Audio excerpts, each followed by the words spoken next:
அனைவருக்கும் வணக்கம். மணி சப்ளைனா என்ன? மக்கள்கிட்ட இந்த பணம் புழங்குது இல்லையா, அதுதான் வந்து மணி சப்ளை அப்படின்னு சொல்லுவாங்க. ஸோ இது பாருங்கள், இந்த ரிசர்வ் பேங்க் ஆஃப் இந்தியா இல்லையா, ரிசர்வ் பேங்க் ஆஃப் இந்தியா தான் என்ன பண்ணோம், மணியை வந்து பிரிண்ட் பண்ணி பேங்க்குக்கு கொடுப்பாங்க, பேங்க் வந்து மக்கள்கிட்ட கொடுக்கும். ஸோ இந்த மக்கள்கிட்ட இருக்கக்கூடிய அந்த மணி இருக்குது இல்லையா, அதுதான் வந்து மணி சப்ளை அப்படின்னு சொல்லுவாங்க. சரிங்களா? இதை நம்முடைய இந்த நாட்டில் இருக்கக்கூடிய இந்த பணத்தை பல கிளாசிஃபிகேஷனாக வந்து ரிசர்வ் பேங்க் ஆஃப் இந்தியா வந்து பிரித்து வச்சுருக்காங்க. அது என்னென்ன கிளாசிஃபிகேஷன் பார்த்துருமா? Measures of money supply. RBI வந்து ஒரு 5 விதமாக இந்த மணியை வந்து கிளாஸிஃபை பண்ணி வச்சுருக்காங்க. ஸோ இது என்னென்னு பார்ப்போம். ஃபஸ்ட்டு ஹை பவர்ட் மணி. இந்த ஹை பவர்ட் மணியை எம்ஓ அப்படின்னு சொல்லுவாங்க. எம்ஓன்னு சொல்லலாம், M0ன்னு சொல்லலாம். இதை வந்து ரிசர்வ் மணி அப்படின்னு சொல்லுவாங்க. இது என்ன அப்படின்னு பார்க்கும்போது ஆர்பிஐ கிட்ட ஸ்டோரேஜ் பண்ணி வச்சுருக்கோம் பாருங்கள், அந்த மணியை நம்ம கன்சிடர் பண்ணுறதே கிடையாது. நாம் என்ன பண்ணுவோம், சர்க்குலேஷன் இருக்கக்கூடிய மணியை மட்டும்தான் நாம் இங்கே கன்சிடர் பண்ணுறோம். ஸோ பாருங்கள் total stock of currency and liquid instruments in an economy at a given point in time. எக்கனாமின்னு சொல்கிறாங்க பாருங்கள். எக்கனாமின்னா என்னென்னா பொருளாதாரத்திற்கு தான். நம்ம வாங்கி வீட்டில் வச்சுருக்கிறதுலாம் காசு கிடையாது. அதாவது ரிசர்வ் பேங்க் வந்து அவங்களுடைய செக்யூரிட்டியாக வச்சுருப்பாங்க இல்லையா, அந்த காசுலாம் கிடையாது. இது வந்து நம்ம நாட்டுக்குள்ளே இந்த எக்கனாமியில் என்னென்ன காசு வந்து சர்க்குலேஷன் இருக்கோ அதுதான் வந்து மணி சப்ளைன்னு சொல்லுவாங்க. இதை வந்து 5 விதமாக வந்து பிரிச்சுருக்காங்க. MO, M1, M2, M3, M4 இப்படி 5 விதமாக வந்து இந்த கிளாசிஃபிகேஷனாக வந்து பிரிச்சுருக்காங்க. ஃபஸ்ட்டு நாம் எம்ஓ என்னன்னு பார்த்துருவோம். எம்ஓனா என்ன? ஹை பவர்ட் மணி. இதை ரிசர்வ் மணி அப்படின்னு சொல்லுவாங்க. ஸோ இதுக்கு ஒரு ஃபார்முலா இருக்குதுங்க. இந்த ஃபார்முலா வந்து எக்ஸாம்ஸில் கேள்வியாக வரலாம். என்ன இந்த எம்ஓ அப்படிங்கிறது? Currency in circulation. மக்கள்கிட்ட கரன்சி வந்து சர்க்குலேஷன் இருக்குது இல்லையா, அந்த காசு plus bank reserve with RBI. பேங்க்கில் வந்து ஆர்பிஐ கிட்ட ஒரு அமௌண்ட் வந்து ரிசர்வ் பண்ணி வச்சுருப்பாங்க இல்லையா, இந்த ஸ்டாச்சுவரி லிக்விடிட்டி ரேஷியோ அப்படின்னு சொல்லிட்டு நம்ம சொல்லுவோம் பாருங்கள். ஸோ இது வந்து அந்த அமௌண்ட்டு ப்ளஸ் வந்து other deposits with RBI. Foreign கம்பெனிலாம் இருக்கும், அவங்கெல்லாம் வந்து பேங்க்கில் ரிசர்வ் பேங்க்கில் வந்து அவங்க வந்து சேமித்து வச்சுருப்பாங்க. ஸோ அந்த டெபாசிட் இது எல்லாமே எம்ஓ அப்படின்னு சொல்லுவாங்க. இது வந்து மோஸ்ட்டாக வந்து லிக்விட் ஃபார்மில் தான் இருக்கும், தங்கமாகவும் அசட்டாகவும் தான் இருக்காது. இது வந்து லிக்விட் ஃபார்மில் தான் இருக்கும். சரிங்களா? இதை கண்ட்ரோல் பண்ணணும்னா வந்து மானிட்டரி பாலிசி மூலமாகவே கண்ட்ரோல் பண்ண முடியும். இந்த cash reserve ratio, repo rate இதன் மூலமாகவோ. கேஷ் ரிசர்வ் ரேஷியோன்னா என்ன? ஒரு 10% உங்கள்கிட்ட எவ்வளோ அமௌண்ட் இருக்குது, ஒரு 100 கோடி வச்சுருக்கியா, அதில் 10 கோடி அதை வந்து ரிசர்வ் பேங்க்கில் வந்து ரிசர்வ் பண்ணியே ஆகணும். இல்லை உங்கள்கிட்ட எக்ஸஸ் அதிகமாக இருக்குதா, 20% கொடு. 200 கோடி வச்சுருக்கிறியா, 30% அதை வந்து கொடு என்கிட்ட. அப்படி நாம் கண்ட்ரோல் பண்ண முடியும். சரிங்களா? இது வந்து ஹை பவர்ட் மணின்னு சொல்லுவாங்க. என்னென்ன ஹை பவர்ட் மணினா என்ன? Reserve money, currency circulation, bank reserve with RBI plus வந்து அதர் டெபாசிட் வித் ஆர்பிஐ. இதெல்லாம் வந்து M1 சொல்லுவாங்க. அடுத்தது இது ஹை பவர்ட் மணி சொல்லுவாங்க. அடுத்தது நேரோ மணி. நேரோ மணியில் M1, M2 இது ரெண்டுமே வந்து நேரோ மணி சொல்லுவாங்க. இது வந்து மோஸ்ட் லிக்விட் மணி அப்படின்னு சொல்லுவாங்க. இதில் M1 என்னென்னு பார்க்கும்போது கரன்சி வித் பப்ளிக் இருக்குது இல்லையா, நம்ம மக்களுடைய கரன்சி ப்ளஸ் வந்து நம்ம வீட்டில் வச்சுக்கிற கரன்சி சேர்த்து தான்.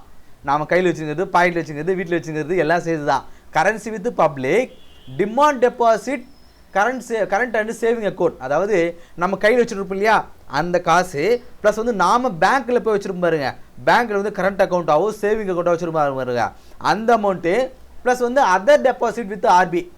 வெளிநாடுலேருந்து யாரோ ஒருத்தர், ஒரு NRA இருக்கார், யாரோ ஒருத்தர் வெளிநாடுலேருந்து ஒரு அமௌண்ட் வந்து ஆர்பிஐயில் வச்சுருப்பார் இல்லையா, டெபாசிட் வச்சுருப்பார் இல்லையா. ஸோ இது எல்லாம் சேர்த்து தான் M1 சொல்லுவாங்க. இதுவும் அதே போல் தான் லிக்விட் ஃபார்ம்னா என்ன? கரன்சி தான் சொல்லுவாங்க.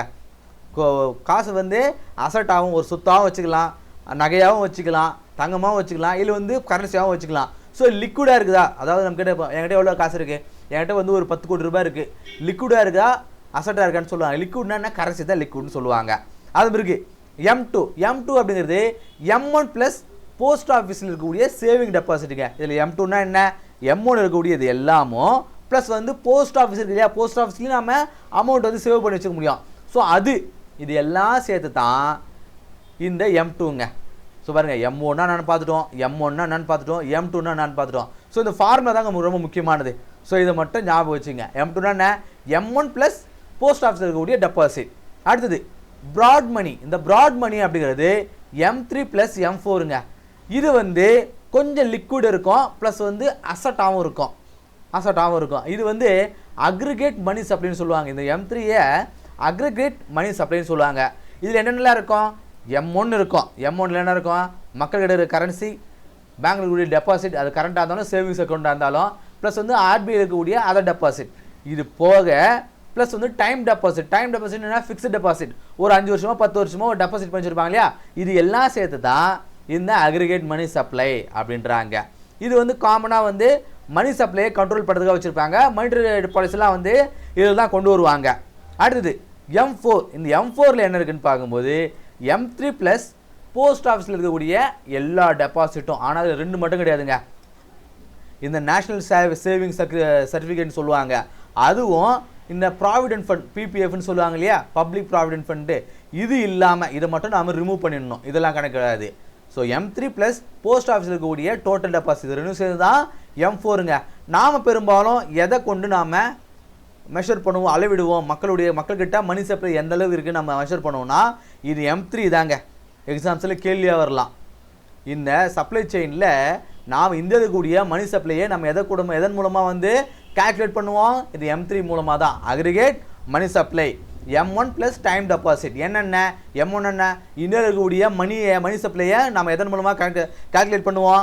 மக்கள் கிடைக்கிற காசு, time demand deposit, current account and saving account, plus வந்து other deposit with RBI plus time deposit, fixed deposit இருக்கக்கூடிய மணி, இதெல்லாம் சேர்த்து தான் நாம் கால்குலேட் பண்ணுவோம். போஸ்ட் ஆஃபீஸில் இருக்கக்கூடிய மணியை நாம் கால்குலேட் பண்ண மாட்டோம். சரி, இந்த மணி சப்ளையை எதெல்லாம் வந்து அஃபெக்ட் பண்ணோம்? இதெல்லாம் நம்ம லாஸ்ட் கிளாஸ்லேயே பார்த்துட்டோம். மானிட்டரி பாலிசி மூலமாகவும் ஃபிஸ்கல் பாலிசி மூலமாகவும் மக்கள்கிட்ட இருக்கிற இந்த பணப்புழக்கத்தை கவர்மெண்ட் ஆகட்டும் RBI ஆகட்டும் எப்படி வந்து கண்ட்ரோல் பண்ணுவாங்க அப்படிங்கிறது நம்ம பார்த்துட்டோம். இதில் மூணாவதாக வந்து ஃபாரின் எக்ஸ்சேஞ்ச் ரிசர்வ்னு சொல்லுவாங்க, கேபிட்டல் ஃப்ளோன்னு சொல்லுவாங்க. இதன் மூலமாகவும் மக்களுடைய மணியை வந்து நாம் கண்ட்ரோல் பண்ண முடியும். எப்படி? அதிகப்படியான ஃபாரின் டைரக்ட் இன்வெஸ்ட்மெண்ட் வந்து நாட்டுக்குள்ளே வரும்பொழுது மக்கள்கிட்ட அதிகமாக பணப்புழக்கம் ஏற்படும். So increases the money supply. Foreign direct investment வரும்போது மக்களிடம் மணி ஃப்ளோ ஏற்படும். இப்போ பாருங்கள், சாம்சங் கம்பெனி, நோக்கியா கம்பெனிலாம் இந்தியாவுக்குள்ளே வரும்போது ஃபாரின் கரன்சி வந்து இந்தியாவுக்குள்ளே வருது, மக்கள்கிட்ட அதிகமாக காசு வருது. ஸோ இது மூலமாக மணி சப்ளை இன்க்ரீஸ் ஆகும். அது பிறகு ருப்பி டிப்ரிசியேஷன், மக்களுடைய பணத்துடைய மதிப்பானது குறையும் பொழுது மணி சப்ளை வந்து கண்ட்ரோல் பண்ணோம். பேங்க் என்ன பண்ணோம்? காசை எல்லாம் என்ன பண்ணோம்? எடுத்துக்குவாங்க. மக்கள்கிட்ட பணப்புழக்கம் வந்து ரொம்ப குறையுங்க. அது பிறகு மணி மல்டிப்ளேயர் கான்செப்ட். இது மணி மல்டிப்ளேயர் கான்செப்ட்னா என்ன? இதன் மூலமாகவும் கேஷ் ஃப்ளோ வந்து அதிகமாகும். எப்படி?